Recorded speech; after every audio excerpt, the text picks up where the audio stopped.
Call this meeting to order. Tonight we're going to be led in the pledge by several of the art students here that are with us tonight. So, please stand, please.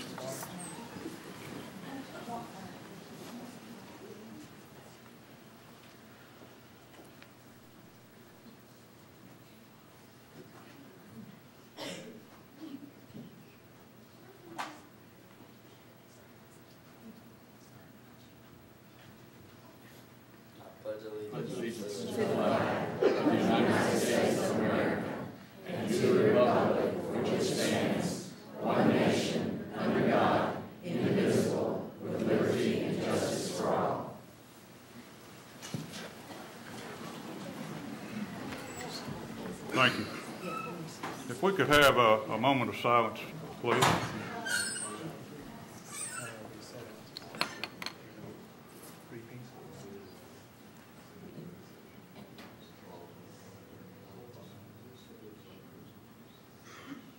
Thank you. Approval of agenda. So moved. Second. A motion by Mr. Blair, seconded by Mr. Tackett. Any discussion? All in favor say aye. Aye. Any opposed? Motion passes. Approval of consent agenda. So moved. Second. Got a motion by Mr. Holliday, seconded by Mr. Nipper. Any discussion? All in favor say aye. Aye. Any opposed? Motion passes.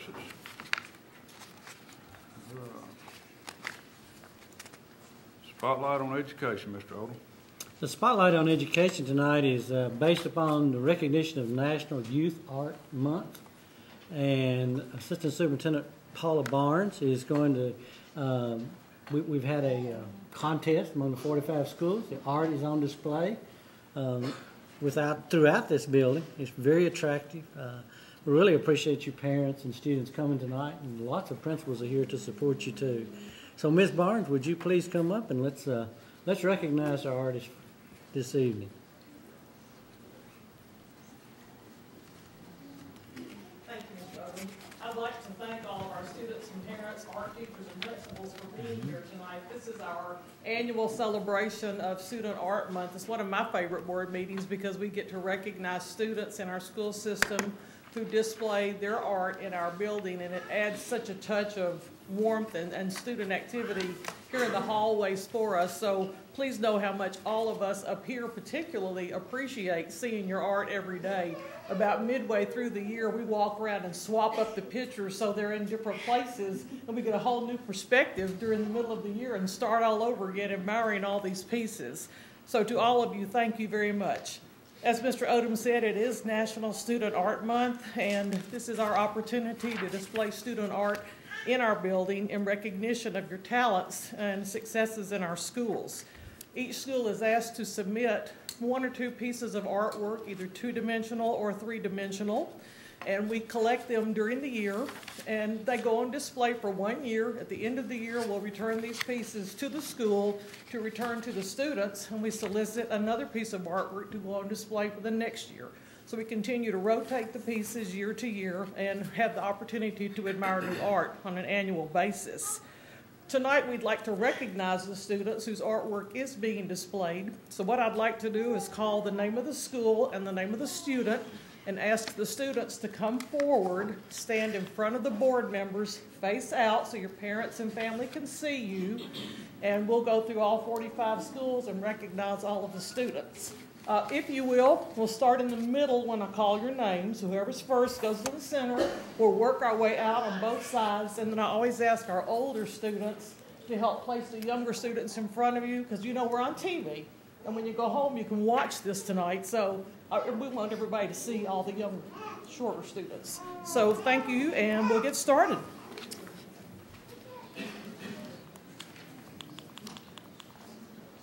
From Barfield Elementary School, Jesse Meacham. And we'll hold our applause if you don't mind, since we have so many names to go through. Jesse, you take front and center for us. From Blackman Elementary School, Caden Paul. From Blackman High School, Kimberly McGrath and Ray Hoffman. From Blackman Middle School, McKenna Roberts. From Browns Chapel Elementary, Brandon Rose. From Buchanan Elementary School, DJ Welch.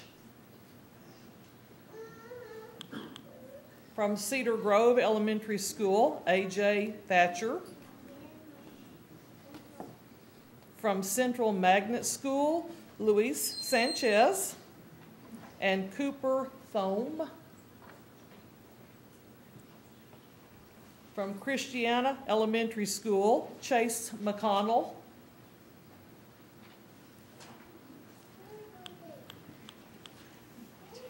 From Christiana Middle School, Victoria Laverman and Preston Barge. From David Urey Elementary School, Cassidy Hobner.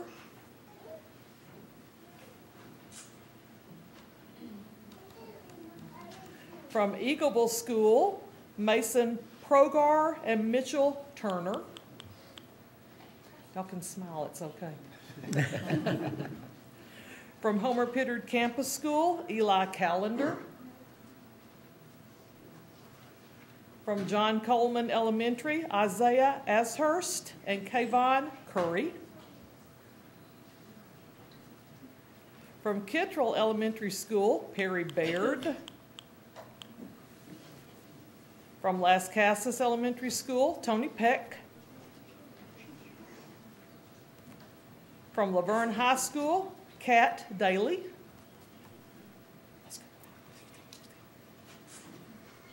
From Laverne Lake Elementary School, Nicole Adams. From Laverne Middle School, Levi Britt. From Laverne Primary School, Zachary Hudgens. Zachary, why don't you come over here? From McFadden School, Lila Mae Skidmore. From Oakland High School, for Michael Moore and Bethany Kinslow. From Oakland Middle School, Hannibal McFadden and Chloe Thomas. From Riverdale High School, Kelly Greenall, Zachary Singaron, and I have a name that was inadvertently left off of the list, and I apologize, and we'll make sure it gets added on, Raymond Palma.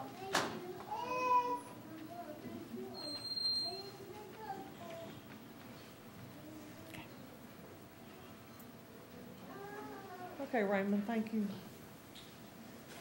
From Rock Springs Elementary School, Courtney Henson. From Rock Springs Middle School, Drake Schaub. From Rock Springs Middle School, Natalia Vasquez. Okay, you guys that are taller, help pull a younger, shorter one in front of you, please, so we can see everybody. Thank you. Rockville Elementary School, Nathan Kavanaugh. Rockville Middle School, Rebecca Halliburton. Roy Waldron Elementary School, Tony Shambulafon. Siegel High School, Gus Fisher. Siegel Middle School, Delania McDonald. Smyrna Elementary School, Paul Lacou.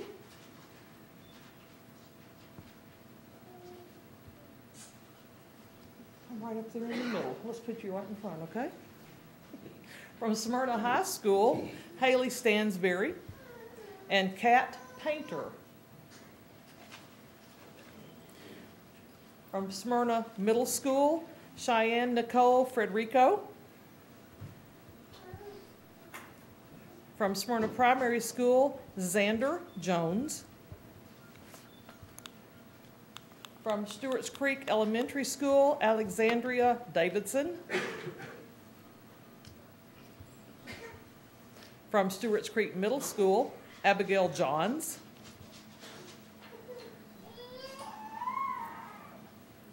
From Stewartsboro Elementary, Kaydon LaHouliere. Did I get it right? From Stewartsboro, Dustin Bolden.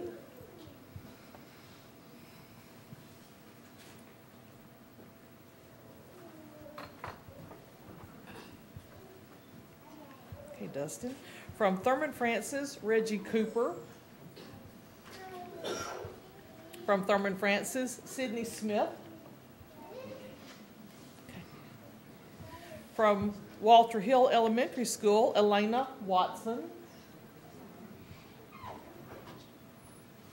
From Whitworth Buchanan Middle School, Miles Cicero and Tanner Dunning. And from Wilson Elementary School, Jordan Harrington. Okay, we're gonna before we want you to stay up here because we want a couple of pictures. But can we give them all a great round of applause?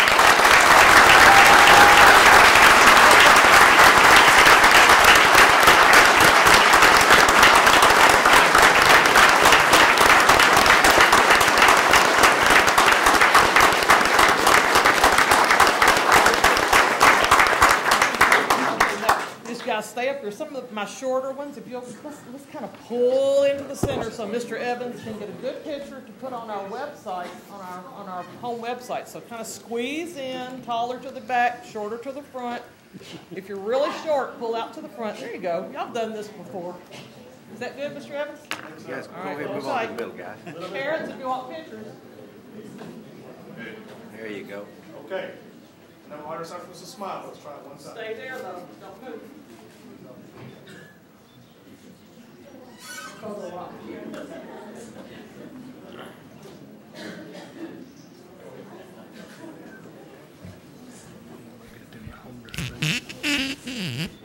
where they're at, and let the board members say a few words. Yeah. If I cut them loose, I'll go.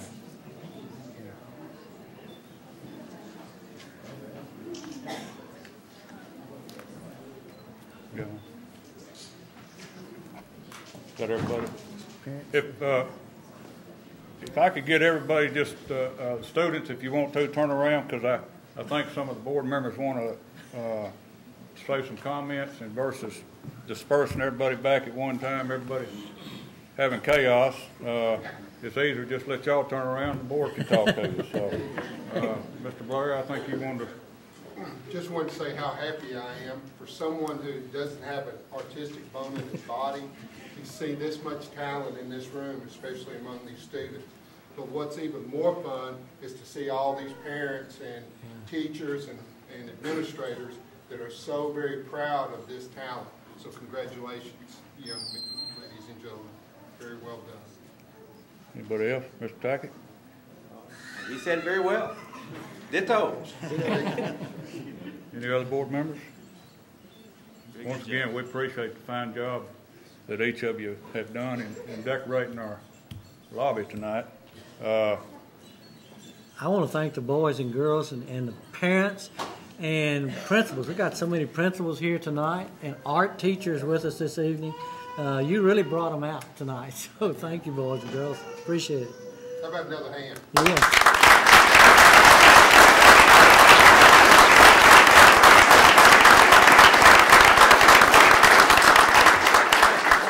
All right, if we would, we'll take about a 5-minute recess. If you want to stay for the meeting, feel free to, but we're going to let everybody file out now if they want to, and we'll take about a 5-minute recess before we start back. Art is on display all around the building, down the hallways, in the lobby, so make sure you tour the entire facility. Great job. Enjoy all the pieces. Thank you very much. Good job. Or you can stay for fireworks. Did Thank good. you, guys. Thank you.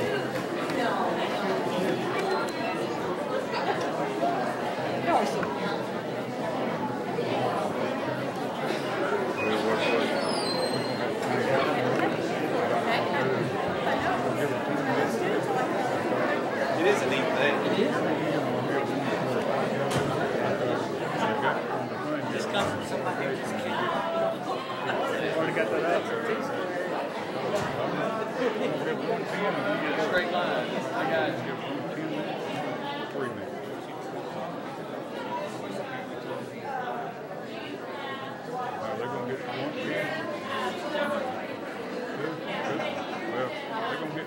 speakers, they got 2 speakers.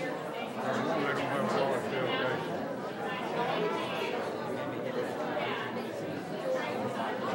We're going to pick the next time.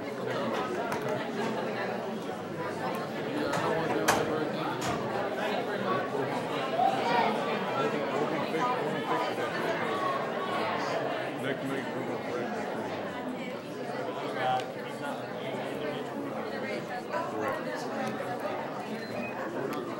Nice strategy as well. What's that? Diffuses the circumstances. What circumstances? We'll see.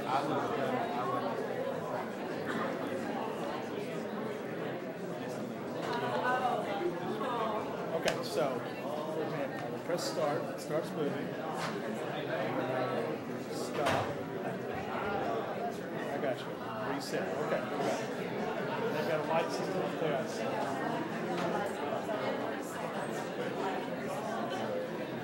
Hey, James? Can you set that thing to anything you want? I can figure it out. Okay. I'm going to give first one 3 minutes, the second one's going to be 15.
When you get ready to start again, back to order. You got board members, the only one you got today.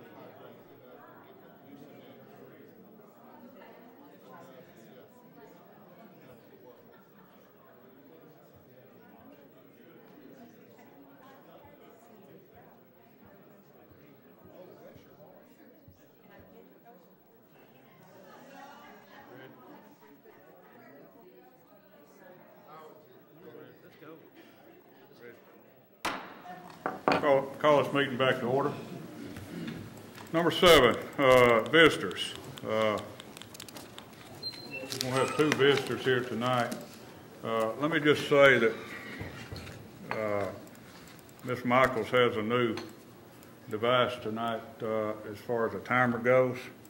Somebody took my egg beater or whatever you want to call that thing, and I lose track of time half the time keeping up with it. And I got another little dinky thing here that Miss Michaels didn't think I could operate it, so she's got some equipment borrowed. So tonight, like I said, we've got 2 visitors, and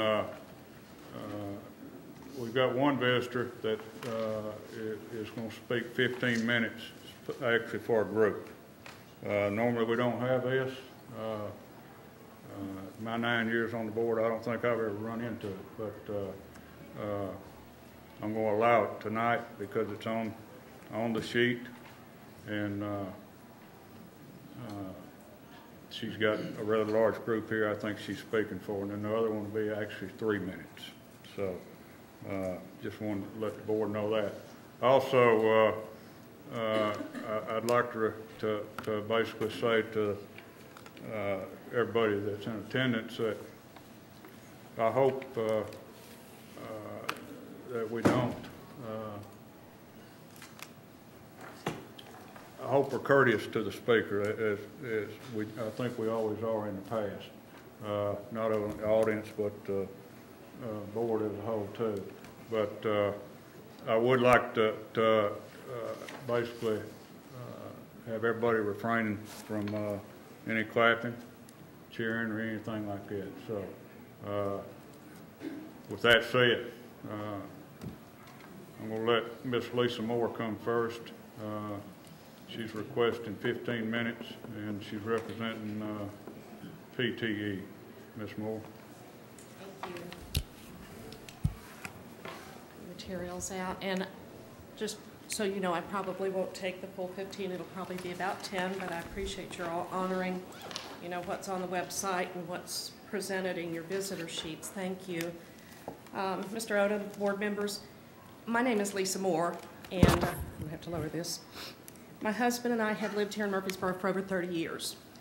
We've raised 2 sons. We have a son that's 21 years old at MTSU, and we have a 12-year-old who's in the 6th grade at one of our middle schools here in Murfreesboro, or Rutherford County. I've had a child in the city or county school system here for over 17 years now. I've been an involved parent. I've served on leadership PTOs of several schools, as well as spent several years on the ESP Parent Advisory Board with the city school system. So just give you that little background to let you know that I am concerned about children's education, and that's why I'm here.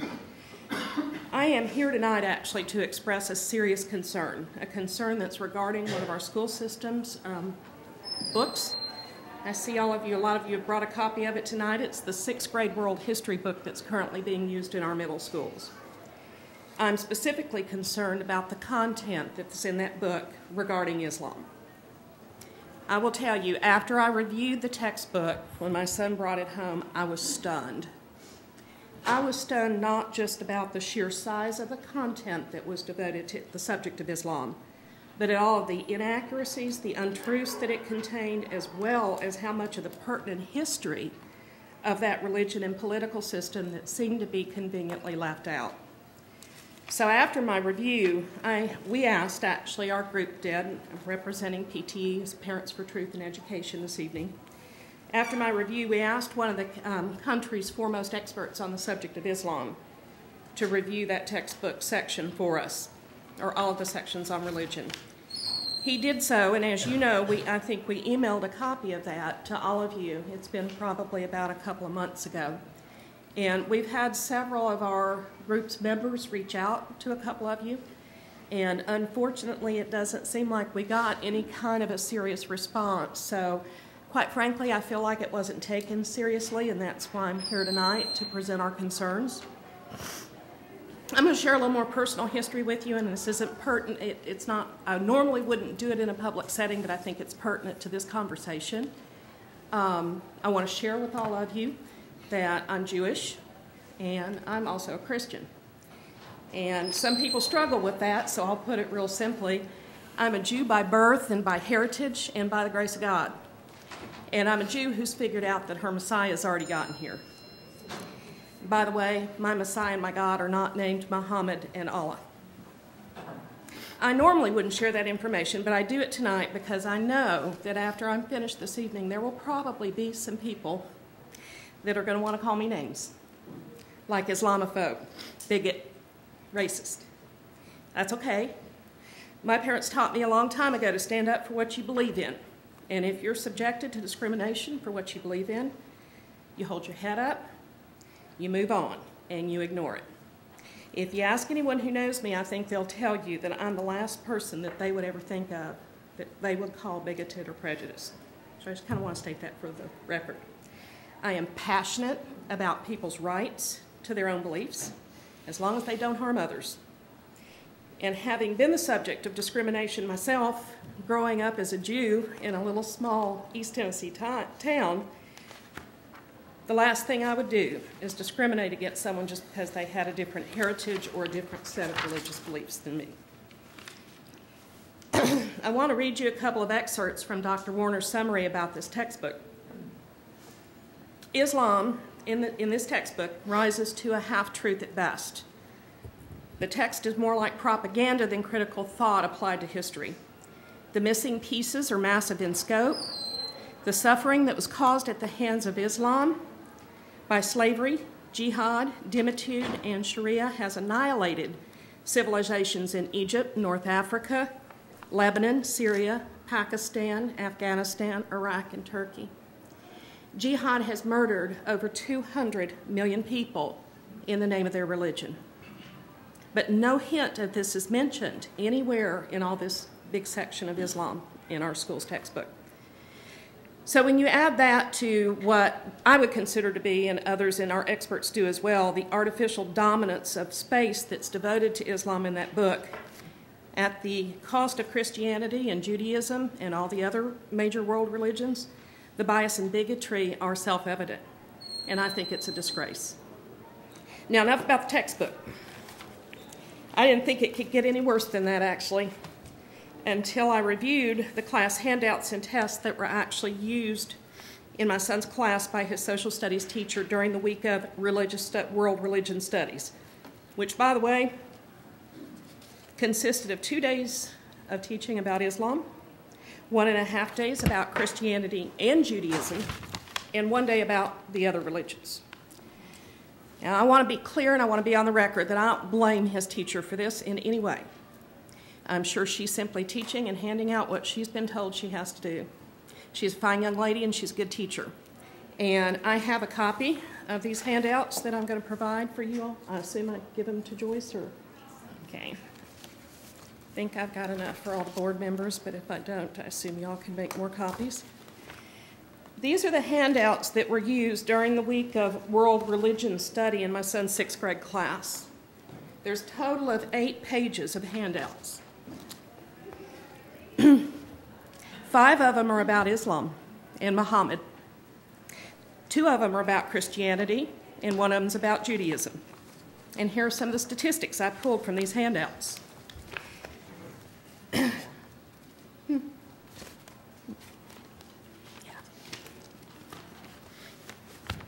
that work? I like to do word searches. I did these myself, going through. The word Islam or Muslim is mentioned in these 8 handouts 25 times. The word Christianity or Christian is mentioned 9 times. The name Muhammad is mentioned 31 times. The name Jesus, 4 times. Now, I'd like to point out that some of these handouts, and let's look specifically at the one where my son had to do an exercise where he had to cut out and paste and then identify the 5 pillars of Islam. Now, here's my problem, or one of my problems with that. This is not history. It's doctrine. So one of my questions to you as the board members is, when did it become okay to teach Islamic doctrine in our classrooms? These handouts reference Noah, Abraham, Moses, and Jesus as Islamic prophets. As the kids are so prone to say these days, seriously? Muhammad wasn't alive, and Islam had not been founded when these prophets were around. And personally, I take serious offense that these names are even being mentioned along with the name Muhammad. There is a 2-page handout, and I believe in the order that I sorted these, you will find it 3 pages back. It's titled The Story of the Life of Muhammad. The Story of Muhammad, excuse me. It paints Muhammad's life as one of a thinker and a hero and a leader, but it very conveniently leaves out a lot of facts about Muhammad. It states in this handout that he had united the tribes of Arabia into a single group. And I'd like to tell you what some of the real history was about that. When Muhammad went to Medina, the town was half Jewish. 2 years later, every single Jew in Medina had been exiled, sold into slavery, or murdered. After he cleansed Mecca of the Jews, he attacked the Jews of Khaybar and subjugated them and made them semi-slaves or dhimmis. After he conquered every Arab tribe in Arabia, he turned to the north, Syria, and attacked the Christians. The Christians that survived were made dhimmis or semi-slaves, and he also owned Christian sex slaves. Muhammad enslaved men, women, and children, and he sold them to raise money for jihad. Anyway, I've got a number of other things about Muhammad, but enough said. The fact that we have this story of his life, which does not depict the truth in history, in another section where the sixth graders had to actually answer questions about him, I sure didn't see one of these exercises in here about Jesus. But again, we took religion out of our schools a long time ago.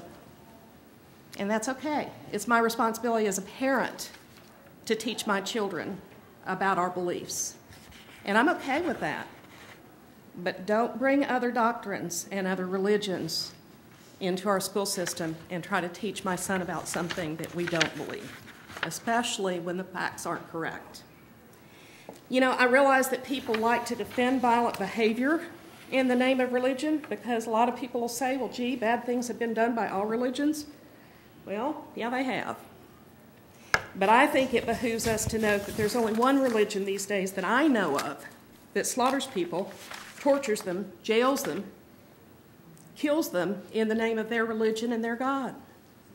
And their laws and instructions are to live their lives like Muhammad. Last time I checked, we don't see Christians or Jews or Buddhists running around hijacking planes and flying them into buildings, killing thousands of people in the name of their gods, or infiltrating their country's military and opening fire on a room full of their fellow soldiers in the name of that God, or keeping people in their countries from freely practicing their religions. So, my point being, if we're going to tell the truth in our textbooks, then we tell the truth. But I refuse to allow my child to be taught Islamic doctrine and lies about history in our public school system, period. I am fine with your teaching my child about world religions as long as you're teaching them real and accurate history, not doctrine, and not in a slanted and unbalanced manner that this textbook and classroom materials were all of that in extreme excess. Again, we took God out of our classrooms, so now we're allowing what I would consider to be, or what I consider a false God, and his doctrine to be brought into our classrooms. Board members, and please understand, Mr. Odom, I understand that none of you picked this textbook. It's been here. And I would imagine, guessing, that you may not have even known about the curriculum and the studies and the amount of time that was being devoted in the sixth grade classroom to this. But now you do. So, to really sum all this up, I could use two words, actually. I'd call it Islamic indoctrination. And we're sitting back, not just as a community, but as a country, and allowing it to happen. And board members, we need your help. We need you to take a stand. Mr. Odom, board members, I'm going to finish up here. I'm going to wrap this up by asking you a couple of questions. And I really would like to have a direct answer on these. Whether you give me that answer tonight or you do so in a follow-up communication, I'm fine. But here are my questions. I think the first one's pretty easy. Do you believe that our children should be taught the truth in their history books? My second question. In your role as the director of schools or our elected school board members, do you agree that you have a responsibility for ensuring that what is being taught in our Rutherford County classrooms is truthful, accurate, and appropriate? And if so, do you possess the courage to speak out against what's wrong? After you've had time to digest this and discuss what I brought before you tonight, I would request that you provide me and our group and other members of this community a specific action plan to address these issues and a timeline for for which you intend to do so. So with that, I am done. I think I stayed under my time. Gentlemen, Ms. Blankenship, thank you. Thank you, Ms. Moore. Next, we got Mr. Darrell Whaley.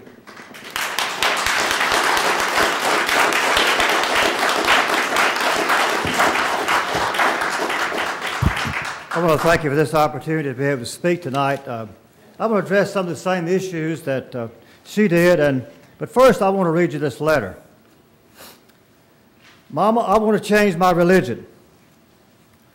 This was a very surprising question. A 15-year-old girl asked her mother.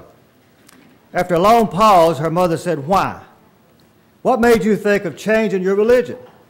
The daughter answered innocently, "Mama, I'm afraid and very disturbed. I get nightmares and see snakes and screaming people burning in fire. I wake up crying every morning because of these nightmares." She continued, "Mama, do you know why I get these nightmares? Because I feel guilty and unable to meet the demands of my religion. I'm not veiled and don't want to be. I don't lie or steal, but I watch those imams on TV, on the TV program say that I and those who are like me will never go to heaven. We will be in the fire of hell because we don't cover our hair. Even more terrified because both you and Dad are going to hell as well because you are a medical doctor and working with men. And Dad has no beard. Mama, our religion is difficult. I'm desperate and afraid." The mother was listening to her daughter, but her daughter continued. She said, "Those Islams and religious people, they are always angry, insulting, and cursing those who don't follow the teachings of Islam. Everybody is an infidel that's going to the fire of hell. They never talk about peace or love, but only of punishment and torture in hell. Mama, I heard that there will be religious bearded people in the streets beating any girl who has not covered her hair. Mama, why do they hate us? They don't have mothers and sisters. Why do they command us to hate Christians? I love my Christian friends. I can't hate them." The mother tried everywhere in the world to explain that this wasn't true Islam, and the daughter was silent, and then she came up with this solution. "Mama, let's immigrate to the West." Where do you think this story came from? It came from Egypt, and it ran in the newspaper there for several days, and it was a big hit. People over there see Islam, and they know what it's like. And this picture that is in this history book about Muhammad makes him look so sweet and calm and everything. And it even says something about when he went back to Mecca that he didn't fight, he didn't demand that they stop. Well, he did, because the word got back from Medina that they don't ever say anything about. He killed people up there by the tens of thousands. And then he went back to Mecca, and they were so afraid that they just didn't tell the truth about it whatsoever. Muhammad is so kind and everything, but he also married a 6-year-old girl and then consummated the marriage when she was 9 years old. Tell the truth, the whole truth, and nothing but the truth. Our kids' history books and their little brains are picking this up, so please, we need your help. Thank you.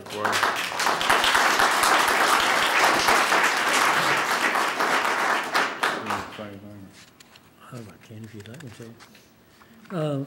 Ms. Moore, I have not seen these handouts. I'll share this with Mr. Zago and myself, instructional staff, and we'll look at it. When I read the email that came out from Dr. French, the thing that caught my eye, and you read part of this, he talked about the text is more like propaganda and critical thought applied to history. The missing pieces are massive in scope, and then you read much of the other. I then looked at kind of what is the curriculum supposed to be for 6th grade under Tennessee's. And there's 3 objectives, basic under major religions. One is define religion, basically, which is a term. B, the second one is describe the beliefs of world major religions. So it would be something about the beliefs of those. And the third thing is to identify the founders of the world's major religions. And they are spelled out. It's Judaism, Christianity, Islam, Buddhism, Hinduism, Moses, Jesus, and Mohammed. I think you read some of those. What you're typically going to find when you see a textbook submitted to the Tennessee Department of Education for approval, they'll look and see if these pieces are there.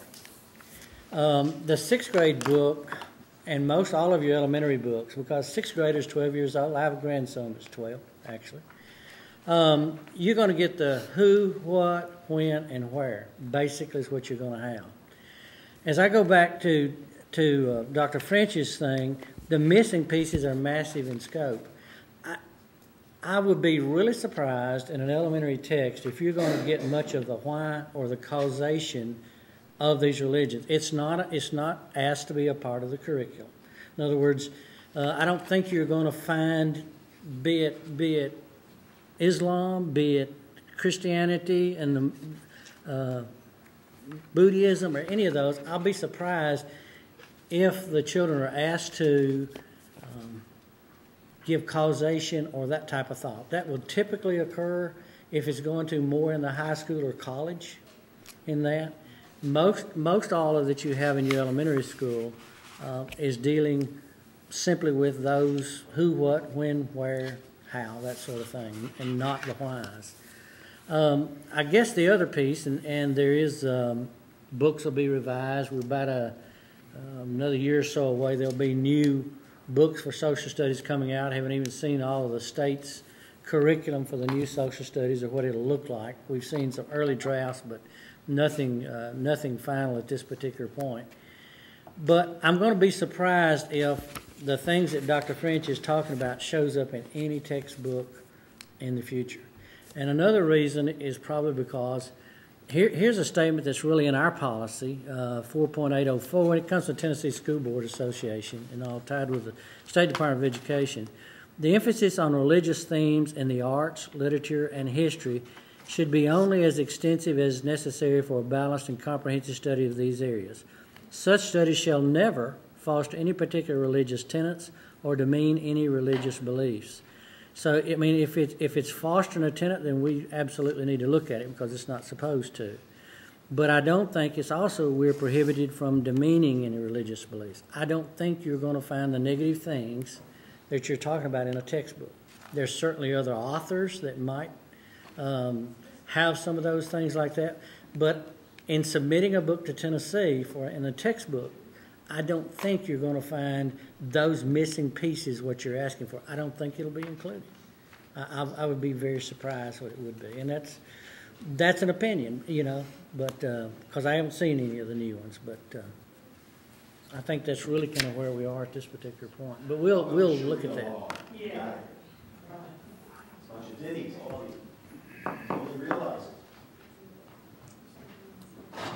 All right. Number 10, Mr. O. Mr. Sandberg and Mr. Carter Jones. They've gone to the meeting. Number 10. We did the project status, which is number 8. And the capital improvements, number 10. Number 10 is facilities, roof inspection proposal. We are fast approaching time to renew the roof inspection. We're done. You can leave if you want to. We're done with it right now. We've gone on. Equal representation. Satisfactory answer. Thank you very much.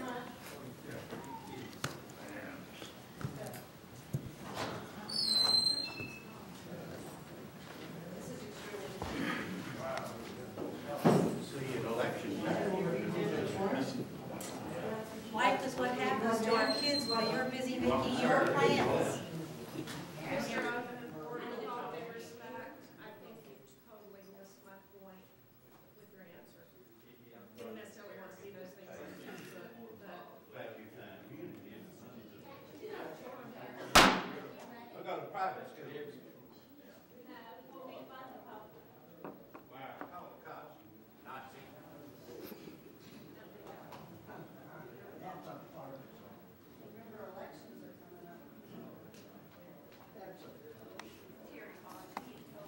Carry on, Mr. O.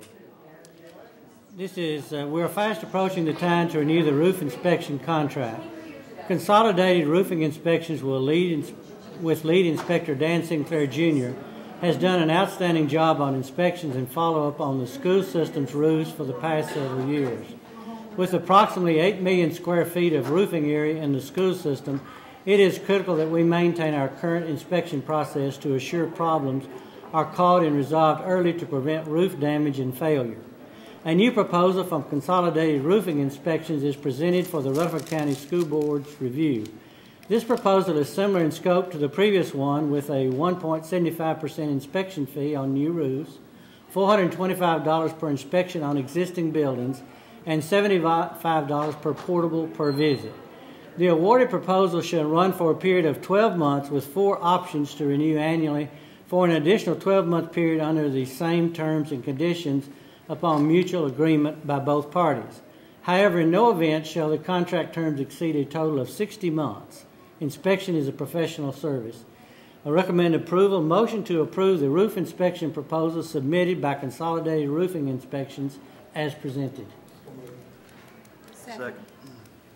A motion by Mr. Blair, seconded by Ms. Blankenship. Any further discussion? All in favor say aye. Aye. Any opposed? Motion passes. Number 11. Number 11 is charter schools. The Director of Schools received a letter of intent to apply for public charter school for the 2014-15 school year from Learning Athletics and Wellness Foundation Sports Academy. Board policy requires the board to appoint a review team to assist in reviewing and evaluating charter school applications. The team shall be composed of members of the administrative staff for the district, community members, and a member of the board. The director shall make a recommendation to the board of which members of the administrative staff should be appointed to the team in February of each year. The board named the following members in February 2013: Paula Barnes, Jeff Sandvig, Richard Zago, James Evans, and Shirley Bell. The board must identify all the members of the team and designate a chairman of the review team at its first meeting in March each year. The recommended approval of the motion is to approve the following as members of the charter school review team for 2014-15 school year. They are Paula Barnes, Jeff Sandvig, Richard Zago, James Evans, and Shirley Bells as administrative staff. Bob Bullen will serve as a community member, and Tim Tackett is a board member. Mr. Tackett shall also serve as the chairman of the review team. So moved. Second. Got a motion by Mr. Young, seconded by Mr. Holliday. Any further discussion? All in favor say aye. Aye. Any opposed?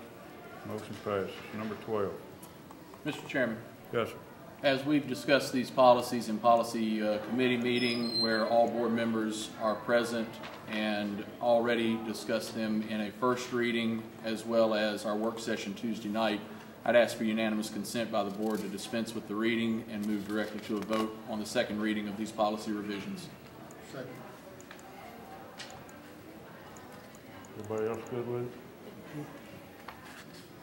All right, Mr. Oldham, let's read your recommendation. Recommend approval. Motion to approve the revisions to policy 5.302, policy 4.602, and policy 6.304, and the adoption of policy 3.211 and 4.4061 on second and final reading as recommended by the policy committee.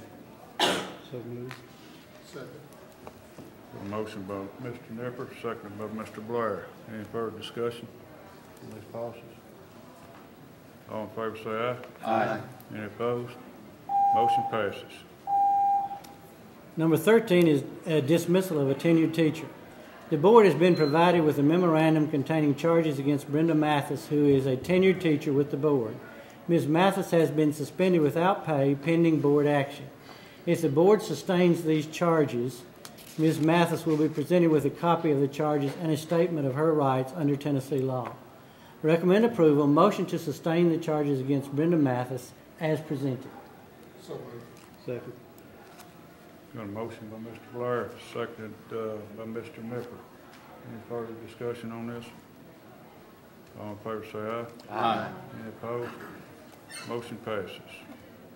14, general discussion. Mr. Chairman, I'd like to request the opportunity for Mr. Reed to step out of the front doors and let any who are interested know that we have come to item 14, which is general discussion by board members, and it is the appropriate time when the board might speak. Say that again? Now's the time when I'm going to make a comment, not before this time, and everybody's left the room. Well, that was their choice. Understood. Mr. Odom, I was concerned, I believe like you were, by the handouts, and I think that it's appropriate for us to take a look at those and the concerns that were raised tonight and hear back about what you find as far as the manner that the curriculum is being taught. I think that the textbook is completely sufficient and has gone through appropriate review process. I think the supplemental methods that were used may be something that we want to take an additional look at. It's certainly something that the general public has raised in an appropriate fashion. I do not disagree with you at all, and that's what we'll do. I'll give it to Mr. Zago. We'll look at it and see. I'm not sure. I don't know that these copies came from something that actually came with the textbook, and that's what I mean, I just do not know that this evening. Absolutely. There are many things that we don't know, but we should look into it, and I appreciate your interest in that.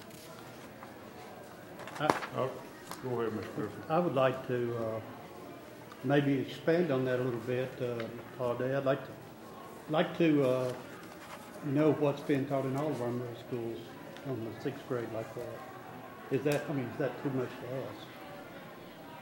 But, and I agree with it. And the only reason I didn't go any further, Mr. Holliday, is Mr. Odom basically said he would get with Mr. Zago, and he addressed it. That's the only reason I didn't go any further from that aspect of it. But Mr. Odom, if you would give us, as Mr. Holliday requested, give us an update, what you find out on the literature, and then in regards to Mr. Nipper's request in regards to 6th grade history book. We'll do Does that. that go with everybody? Yeah, and I'd like to just add that a dialogue between a board member or board members and representatives of the concerned group here is appropriate. This is not the board meeting at a time that this was how it was presented is not the time for that dialogue. But I certainly would ask, once you all have done that, to invite a representative, 2 or 3 or whatever is appropriate, to sit down and have that dialogue with representative or representatives from this group, and show that we certainly intend to listen to their concerns and share that in a dialogue fashion. And that would be the response that clearly I was going to have. I think it is appropriate that I would make this response as well. I was reached out to by 2 ladies after one of our board meetings that asked me about that. I invited them to sit down. We sat down and met here at the school board office for an hour.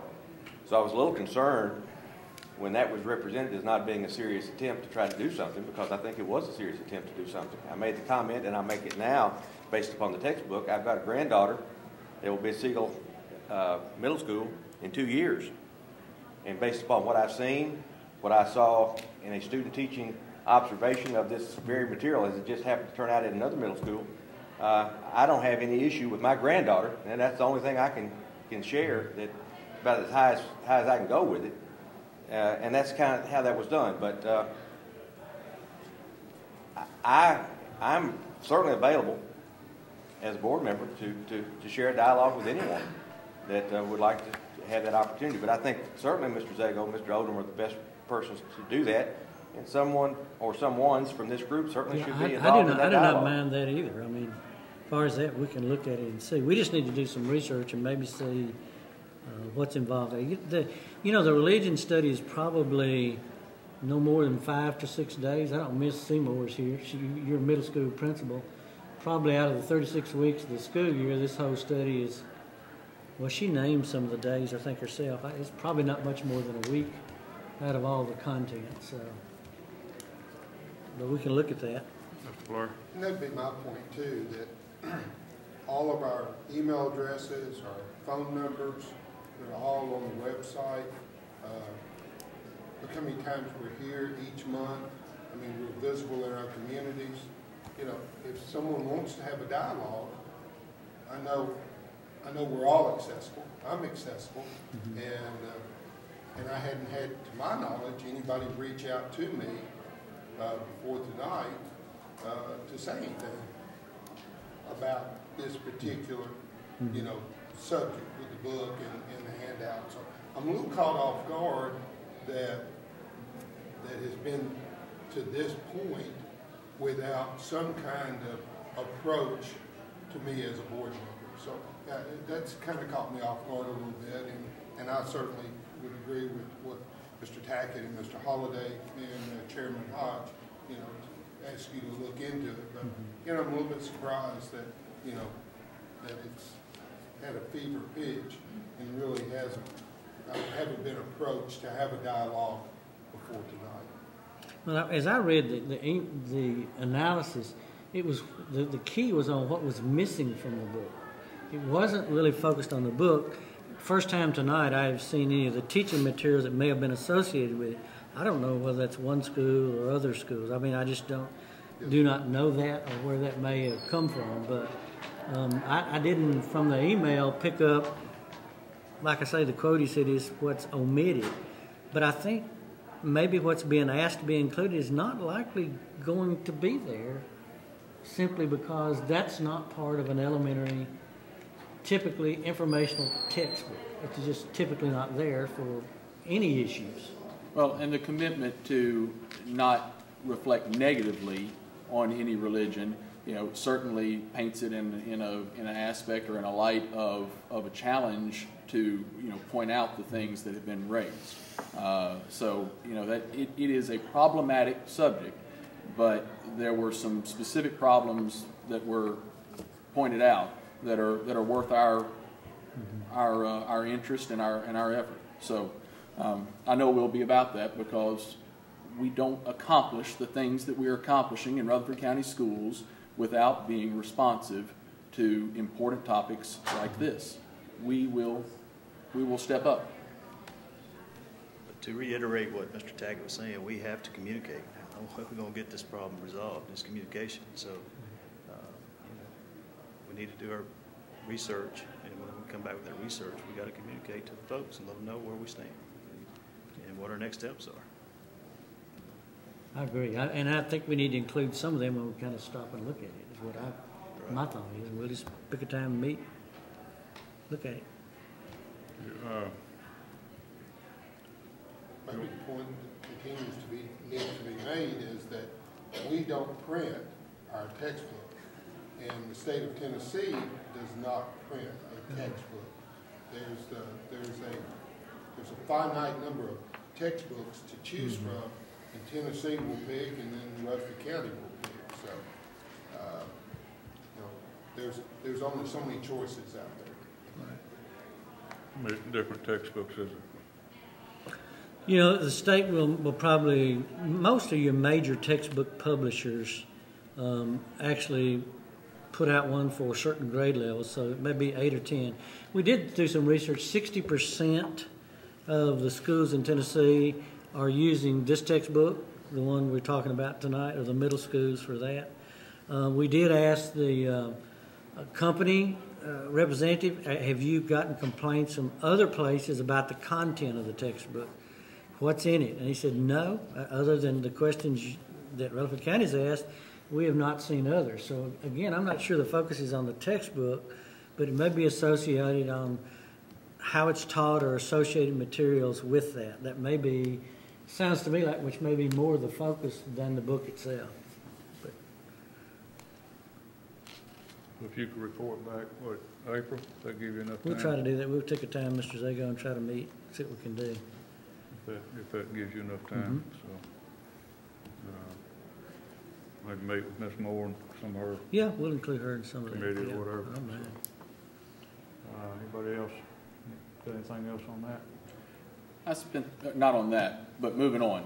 I spent some time Tuesday evening at our work session taking a look at the consent agenda and some of the topics that were there. All of the efforts that I put into place there, looking at that, everything that the central office staff had done was outstanding, and I just wanted to commend them in the efforts that they had put forward, not only in adhering to the law and the bidding process for purchases, but also in the selections and the specifications that they had made. My questioning in it is just board's responsibility, and they have proven once again outstanding efforts in that regard. So my compliments. I thought maybe you wanted to test one of the elements. You know, just taking a look, taking a look. I'd just like to offer congratulations to the Riverdale girls basketball team, winning state championship this last weekend, and at next board meeting we'll recognize them. And this one we just didn't have enough time to get them here, so. And the Lady Raiders for winning the tournament. Correct. And I will mention the Siegel High boys basketball playing tomorrow, so Yeah, they moved up. maybe we'll have 2 state champions by Saturday night. Hopefully. Be cool. Anybody else have anything else? Yes. Ms. Blankenship? Blackman and FFA, they are in the t-shirt contest. They were actually made it to their t-shirt design made it in the nationals, and they're trying to get votes. So you either have to, it's on ffa.org/shop, and you could either friend them with like it with through Facebook or tweets for Twitter. So that if they get the most votes, if there's 6 t-shirts they pick every year, and they're trying, I think they're 12 is right now, I think is what the schools are across the nation. So Blackman is there, and they need all the votes and support they can get, so that way they can get the t-shirts and be represented and be sold across the nation. And another thing about that t-shirts is every t-shirt that the National FFA sells, 50% of the proceeds will go back to the Blackman FFA. Good. If you don't mind, Ms. Blankenship, won't you email the board that site or whatever we need to do, so. Because voting ends tomorrow. You might ought to get on the wagon tonight, I guess. Mr. Holliday, he can stay over and register a few for us. Mr. Nipper? Just want to remind the board and everyone that tomorrow at Oakland Middle School at 8:30, the Exchange Club is presenting what they call a Freedom Shrine. It's 36 historical documents mounted to the wall, ranging from Declaration of Independence on through the Bill of Rights and all that. But there's a dedication tomorrow morning at 8:30. Ms. Seymour, have they provided you a set yet? They started with ours a couple of years ago, like when the school first opened, but it's never arrived. And so I keep going back and forth between Rob Jacobs and this really nice lady who keeps saying it should be on a truck, but it's not at the school. Well, We'll take care of that. Mr. Nipper, take care of it. We would love to have it. We will get it to you. We appreciate you doing that, Mr. Nipper. Anybody else? We got budget Monday? Monday, 5:30. 5:30. That good with everybody? Sir. All minds at ease? We're adjourned.